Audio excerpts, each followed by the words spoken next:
How to use resources to their fullest extent. Allocating resources well is an important element in helping your team gain a certain advantage over the course of battle. It can get you ahead of the opposition and put final victory on firm footing. But how should these resources be used to their most reasonable, fullest extent?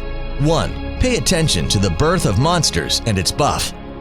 The Might Golem and Sage Golem will appear 30 seconds, the Spirit Sentinel 110 seconds, and the Abyssal Dragon 2 minutes, whereas the Dark Slayer will appear every 6 minutes in the game. Remember that the buff will continue for a certain amount of time. The Sage and Might buffs will continue for 1 minute and 10 seconds. The Life Force buff will last for 1 minute. The Dark Slayer's Wrath buff will continue for 1 minute and 20 seconds. The Abyssal Dragon's buff offers extra gold and experience, thus it has no time limit. The effects of these buffs will provide a great boost to players' power. 2. Timing jungling sequence. Players can make a decent judgment on which direction to go jungling when they understand when map resources respawn. The second wave of Sage and Might buffs can be cleared 20 seconds after slaying them in the first 30 seconds of the game. You can find an opportunity to organize teammates to take out the Abyssal Dragon and Spirit Sentinel 3 to 5 minutes after the start of the game, and then whether to tackle the Dark Slayer 7 to 10 minutes after the start of the game. Uses of the Spirit Sentinel.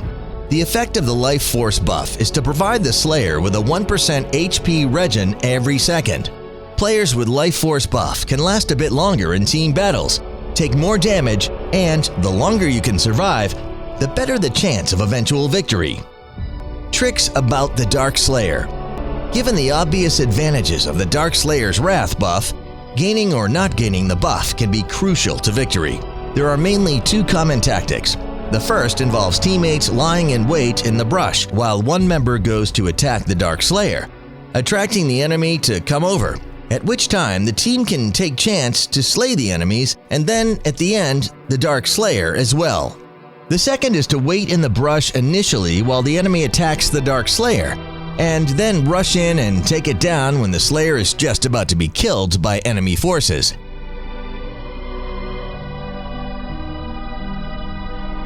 These are just some of the tips for using and obtaining resources. You will probably not get all the resources on the map in actual combat, and players will need to make a decision about which resources to go for, in light of the overall situation.